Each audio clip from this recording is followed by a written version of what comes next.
Ada juga para ulama yang mengatakan bahwa makna terbelenggunya syaitan adalah pada hakikatnya memang ia terbelenggu. Nyokan pegah li Rasulullah gikat mangki bancara gikatnya hana da doa ring tanya orang. Kijuk fit leuthat urang ate bulan puasa gepubut but maksud kijuk fit leuthat urang ate bulan puasa gepubut but kufur. Nyan jamaah yang hantam duh baragon masjid ramen yang kedua malam. Nyan kala ju tirodro yana yang malam pun malam kedua ka mulai cirit.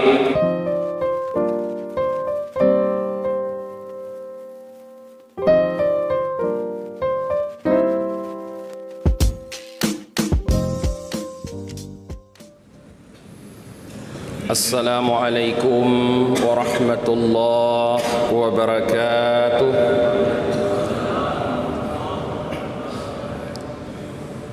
Alhamdulillah alladzi hadana li hadza wa ma kunna linahtadiya laula an hadana Allah. أشهد أن لا إله إلا الله وحده لا شريك له وأشهد أن محمدا عبده ورسوله لا نبي بعده اللهم صل وسلم وبارك على سيدنا محمد وعلى آله وصحبه أجمعين أما بعد. Puji dan syukur senantiasa selalu kita limpahkan kehadirat Allah Subhanahu wa taala yang tidak pernah henti-hentinya memberikan curahan rahmat dan nikmat di dalam kehidupan kita. Kemudian salah beriringan dengan salam. Selalu kita doakan kepada Allah Subhanahu wa taala untuk terus beliau curahkan kepada baginda Nabi Muhammad sallallahu alaihi wasallam beserta keluarga dan para sahabat beliau sekalian. Guru kami, para alim ulama yang kami muliakan, orang-orang tua kami dan seluruh jamaah subuh yang dirahmati oleh Allah Subhanahu wa taala. Marilah sejenak sambil beriktikaf di dalam masjid kita kembali mengkaji pelajaran yang bermanfaat insyaallah kepada kita semua, wabil khusus kepada kami sendiri yang menyampaikan. Para jamaah yang dirahmati oleh Allah Subhanahu wa taala. Pada hari ini kita telah berada pada pertengahan daripada bulan Sya'ban. Artinya bau bulan Ramadan sudah tercium di hidung kita. Di depan kita sudah hampir sampai seorang tamu yang sangat agung, yang tidak hanya dimuliakan oleh manusia tapi juga dimuliakan oleh Allah Subhanahu wa taala. Tentu di saat kita ingat para jamaah tentang bulan suci Ramadan, maka yang paling teringat dalam kepala kita, yang paling terngiang-ngiang di dalam kepala kita adalah firman Allah Subhanahu wa taala. Ya ayyuhalladzina amanu kutiba alaikumusiyam kama kutiba alal ladzina min qablikum la'allakum tattaqun. Hai orang-orang yang beriman, diwajibkan terhadap kalian berpuasa sebagaimana telah diwajibkan terhadap orang-orang sebelum kalian agar kalian menjadi orang yang bertakwa. Ini adalah hal yang paling kita ingat dari Ramadan itu sendiri, yaitu ibadah puasa. Di samping itu para jamaah, bulan Ramadan adalah bulan yang penuh dengan berbagai macam kelebihan-kelebihan. Di antara kelebihan bulan suci Ramadan disebutkan oleh Rasulullah sallallahu alaihi wasallam dalam sebuah hadis, idza ja'at Ramadan futihat abwabul jannah wa ghulikat abwabun nar wa sufidatis syayatin. Rasulullah menjelaskan apabila bulan suci Ramadan telah tiba, maka pintu-pintu surga dibuka lebar-lebar oleh Allah Subhanahu wa taala, sedangkan pintu neraka ditutup rapat-rapat oleh Allah Subhanahu wa taala, dan para syaitan dibelenggu. Para jamaah yang dirahmati oleh Allah Subhanahu wa taala, hadis ini menyampaikan kepada kita bahwa syaitan, para pengganggu manusia yang selalu mengarahkan kepada manusia untuk melakukan kejahatan, melakukan kedurhakaan kepada Allah Subhanahu wa taala, di dalam bulan suci Ramadan mereka semua terbelenggu. Banyak para ulama yang ingin menjelaskan tentang hadis ini, karena banyak pula di antara umat manusia yang bertanya-tanya, para jamaah, kalau benar syaitan itu terbelenggu di dalam bulan suci Ramadan, diikat oleh Allah Subhanahu wa taala, lantas kenapa pada kenyataannya kita melihat di bulan suci Ramadan itu banyak sekali terjadi berbagai macam maksiat, banyak sekali terjadi berbagai kedurhakaan kepada Allah Subhanahu wa taala, yang seharusnya kalau memang benar syaitan itu sudah terbelenggu, maka kedurhakaan dan kemaksiatan akan hilang di dalam bulan suci Ramadan. Tapi ternyata pada kenyataannya tidak. Banyak para ulama yang menjelaskan makna terbelenggunya syaitan di bulan suci Ramadan. Di antara mereka ada yang menjelaskan bahwa terbelenggunya syaitan di bulan suci Ramadan itu maknanya secara majazi. Artinya Allah tidak mengikat merantai syaitan, tapi Allah membatasi gerak-gerik syaitan dengan sebab manusia melakukan ibadah puasa. Sehingga dikala manusia melakukan ibadah puasa dengan sebenarnya, maka pengaruh syaitan kepada manusia itu akan berkurang. Inilah menurut sebahagian ulama makna terbelenggunya syaitan. Artinya kurang pengaruh syaitan terhadap kita umat manusia di saat melakukan ibadah puasa dalam bulan suci Ramadan. Ada juga para ulama yang mengatakan bahwa makna terbelenggunya syaitan adalah pada hakikatnya memang ia terbelenggu, sehingga manusia tidak bisa menggoda manusia, sehingga syaitan tidak bisa menggoda manusia dan mempengaruhi manusia untuk melakukan kejahatan dalam bulan Ramadan. Terlepas para jamaah daripada ikhtilaf para ulama dalam menyampaikan makna terbelenggunya syaitan ini, hadis ini adalah hadis yang menyampaikan berita yang gaib kepada kita. Hadis yang menyampaikan sesuatu yang tidak bisa terlihat dengan mata, sesuatu yang tidak bisa diraba dengan tangan, dan sesuatu yang tidak bisa dicium dengan hidung. Indra manusia tidak akan mendapatkan bagaimana proses terbelenggunya syaitan. Maka sebagai umat yang beriman, kita dituntut untuk mengimaninya. Artinya terserah Allah membelenggu syaitan bagaimana kaifiatnya. Kita sebagai umat yang beriman percaya kepada Rasulullah bahwa kalau Rasulullah sudah menyampaikan syaitan itu terbelenggu, ya terbelenggu syaitan tersebut. Terserah bagaimana cara Allah membelenggunya. nyokan pegah le Rasulullah gikat mangki bancara gikatnya hana datang ohli kita nyopra. Tapi timbul kembali mungkin pertanyaan lagi mono kijuk sit leuthat urang ate bulan puasa gepubut but maksid kijuk sit leuthat urang ate bulan puasa gepubut but kufur.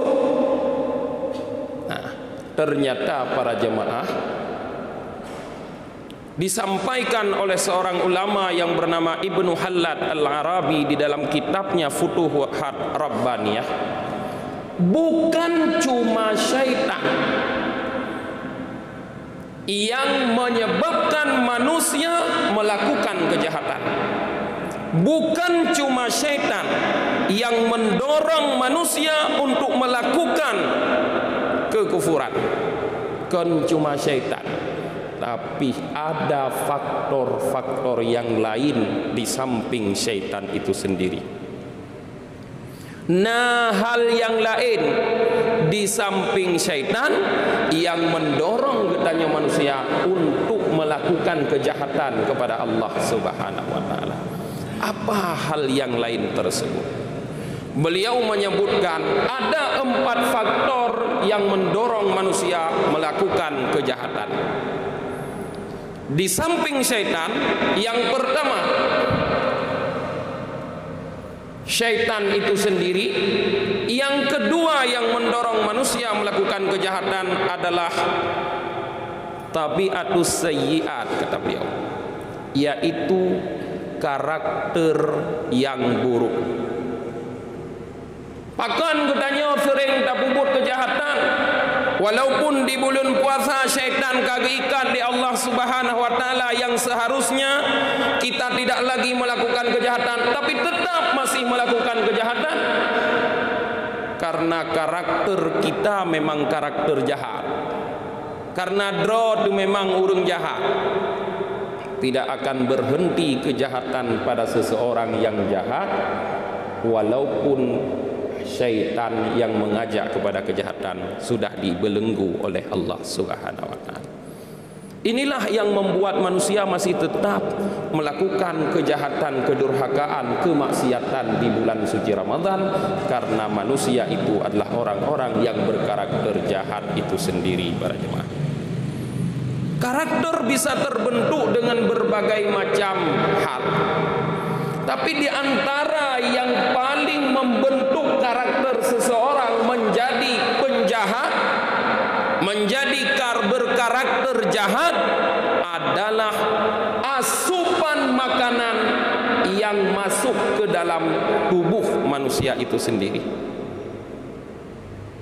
Nyan yang paling berat mempengaruh kijut getanya jut ke orang jahat karena asupan makanan yang getanya pajuk sehari-hari. Sehingga Rasulullah sallallahu alaihi wasallam menjelaskan dalam sebuah hadis, kullu lahmin nabata min haram fannaru aula bih.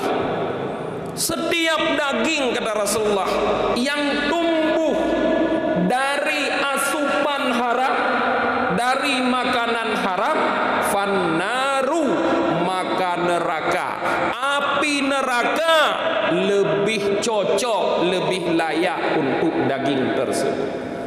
Artinya para jemaah, kalau kita mengkonsumsi makanan yang haram, maka makanan tersebut akan mengarahkan kita kepada perbuatan durhaka kepada Allah Subhanahu wa taala yang akhirnya melemparkan kita ke dalam neraka jahanam.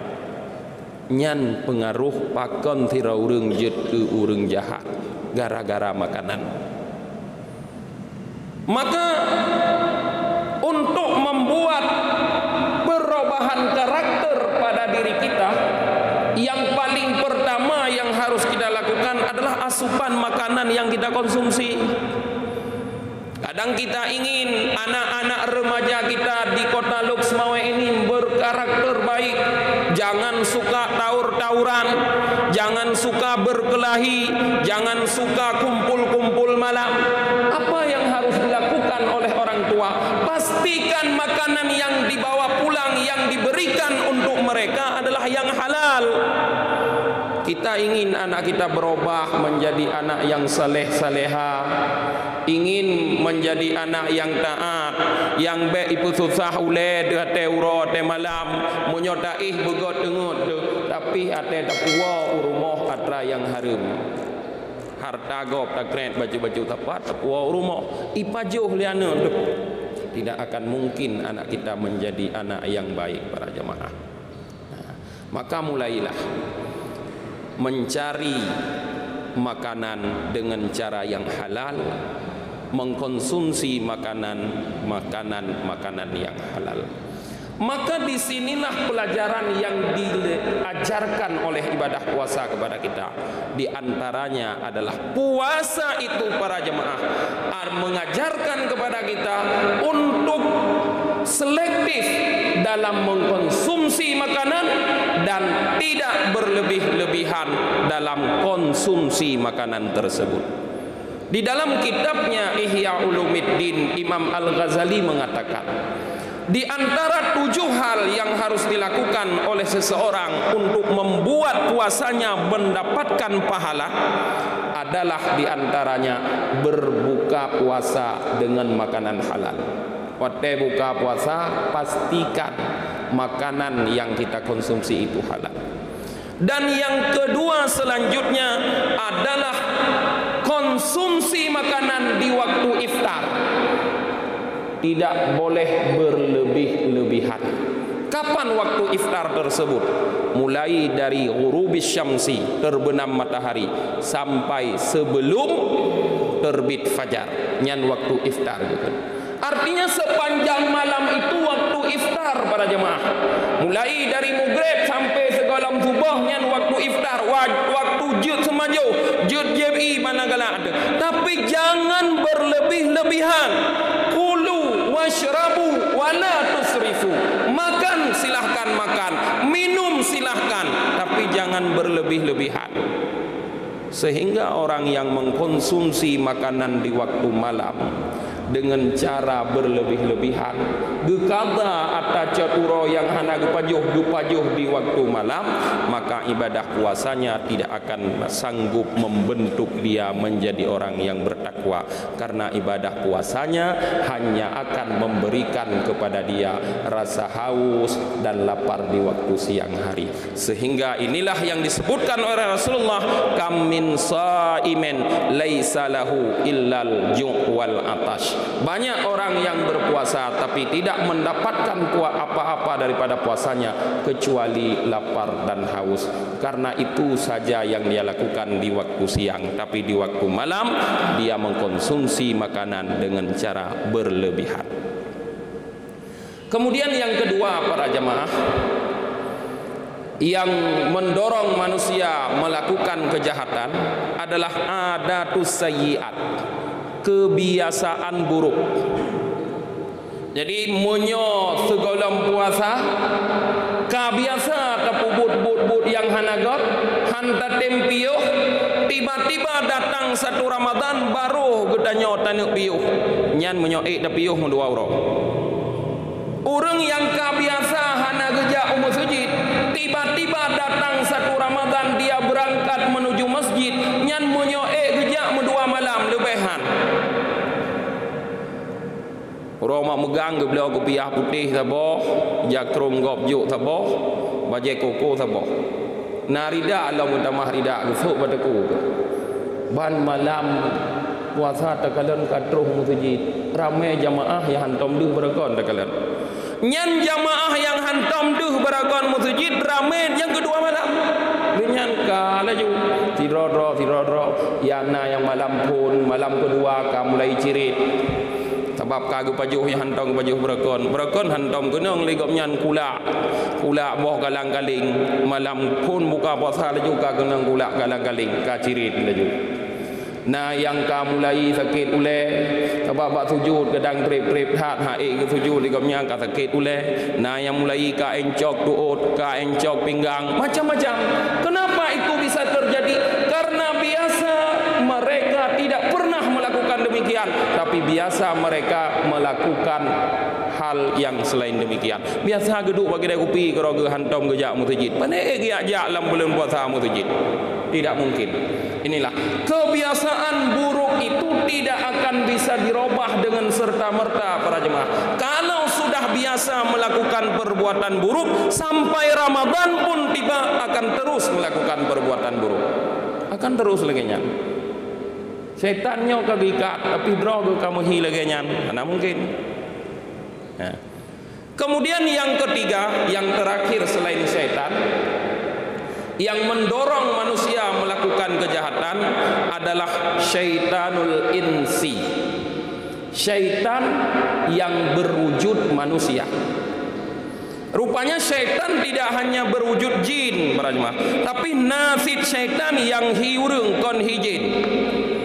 Hal ini dijelaskan oleh Allah dalam Al-Quran, alladzi yuwaswisu fi sudurin nas minal jinnati wan nas. Jadi nepegah oleh Allah Subhanahu wa taala, syaitan yang membisikkan was-was di dalam dada manusia itu terdiri dari jin dan manusia.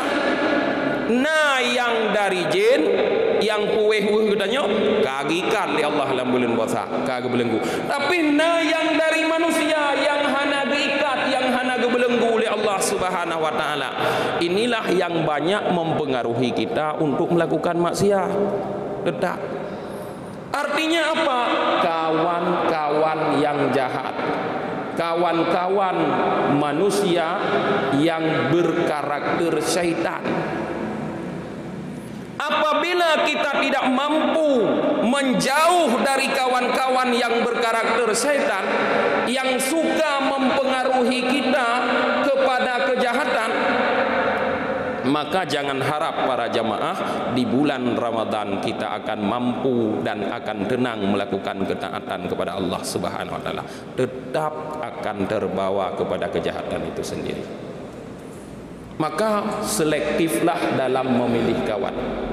Benar memang Rasulullah mengatakan, memerintahkan kepada kita untuk memperbanyak sahabat, memperbanyak kawan, karena apabila kawan itu diampuni oleh Allah Subhanahu wa taala, dia akan mampu memberi syafaat kepada kita di hari kiamat. Tapi kawan-kawan yang baik, bukan kawan-kawan yang jahat. Kon perte pakat getanya jak puji uhdra dari masjid, tapi perte pakat getanya jak masjid lagenyan yang harus temengon. Maka disebutkan, kalau kamu ingin melihat bagaimana agama seseorang, lihatlah siapa kawan-kawannya, karena sesungguhnya agama dia adalah agama kawannya. Tanya kalian kiban urungnya, urung god puhana god. Kalian songon ke, munyongon ke perte menship, hana mungkin urungnya hana menship, yang menship tikonya. Kadang tikonya toke. Mungkin gopnya hana menship, ngon perte menship lagi dia kupinan. Mungkin hana, gopnya toke kadang. Begitu juga kalau kawannya pencuri, paling kurang dia penadah. Gaknya andong cemucu dengku, memang andong, tapi pu yang icu kenapa kau nyai siapa? Paling kurang dia penadah. Tidak jauh akhlak seseorang daripada akhlak kawan. Maka sebelum bulan suci Ramadan ini datang para jamaah, agar kita tenang, agar kita nyaman beribadah kepada Allah di bulan suci Ramadan, perhatikan 3 perkara ini. Ubah karakter kita dengan cara mengubah konsumsi makanan. Daripada mengkonsumsi makanan-makanan yang tidak jelas halal haramnya, yang haram, yang syubhat, ubah kepada mengkonsumsi hanya makanan yang halal. Daripada terlalu banyak mengkonsumsi makanan yang terlalu berlebih-lebihan, ubah kepada mengkonsumsi makanan hanya sesuai dengan porsi perut yang kita miliki. Lamprut tanya nepegah oleh Rasulullah sallallahu alaihi wasallam dalam sebuah hadis, usus besar tanyonya seharusnya dia terbagi 3. Sepertiganya untuk makanan, sepertiganya untuk air, sepertiganya untuk udara. Dalam usus ditanya. Tidak ada salah satu yang boleh lebih. Monyo lebih udara, sengkoh dekat, lebih udara. Guna udara awat udara dalam adada sakit hendak ada orang pegah, nyan monyo lebih udara dalam perut. Monyo lebih bi ate tajak lagi urung mejregen. Karena ni urung mejregen guru tu. Nyan tanya monyo lebih dalam perut ate tajak lagi nanti gerak guru tu. Lagi jregen perut. Monyo lebih makanan pun lagian. Maka perhatikan konsumsi makanan sesuai dengan lambung masing-masing. Anjir dah bersaban, tungkunya ngedala ke semaju oleh kau tungku. Lambung kau nyaraya ke dah? Itanya lambung tu behi. Tiap pajuh lagi gop yang lambung raya yang sesuai akan melebihi fungsi daripada lambung tersebut. Timbullah kerusakan. Jadi sepertiga untuk makanan, sepertiga untuk air, sepertiga untuk udara. Jangan penuhkan dengan air dan makanan sehingga udara tidak punya tempat dari lambung. Menyohanale tempat udara dalam lambung, kena udara, kena dalam utak tu, dalam mulut tu. Ban udara yang hanagot yang duk bak lambung yang seharusnya itu bitralikot, tapi kena udara, kena bak ulet, timbullah kerusakan. Pertama, mata menjadi berat. Berat mata karena udara hanagot yang kai bak ulet, berat mata. Timbullah tengut. Bakal lu tengut dengan jaga, yang kelakanya gara-gara lu tak semaju. Sehingga menyokat timbul rasa hana gehon baule gekun le orang tua jamun bu sikai sikai ngop jantung gadah akai hai kadengut panen akai dah nya hana semiki tepu le kau nyam nyokat dengut.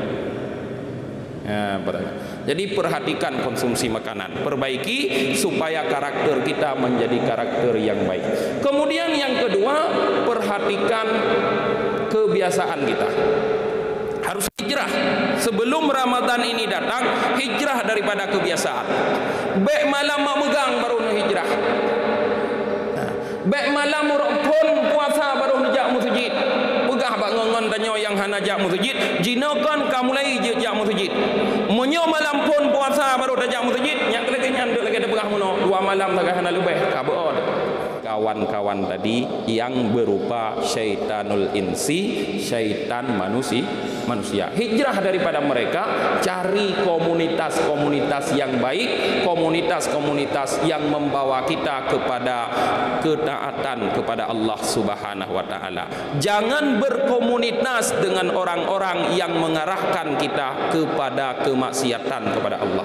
Apabila ini mampu kita lakukan, diri kita sudah menjadi orang yang baik, tidak lagi melakukan hal-hal yang jahat, kemudian kita bergaul dengan orang-orang yang baik, maka bulan Ramadan di saat pengaruh syaitan itu sudah berkurang atau tidak ada sama sekali, kita akan nyaman, akan tenang melakukan ibadah kepada Allah, sehingga kita akan dibentuk oleh ibadah Ramadan nantinya menjadi orang yang bertakwa. Inilah yang kita harapkan, la'allakum tattaqun.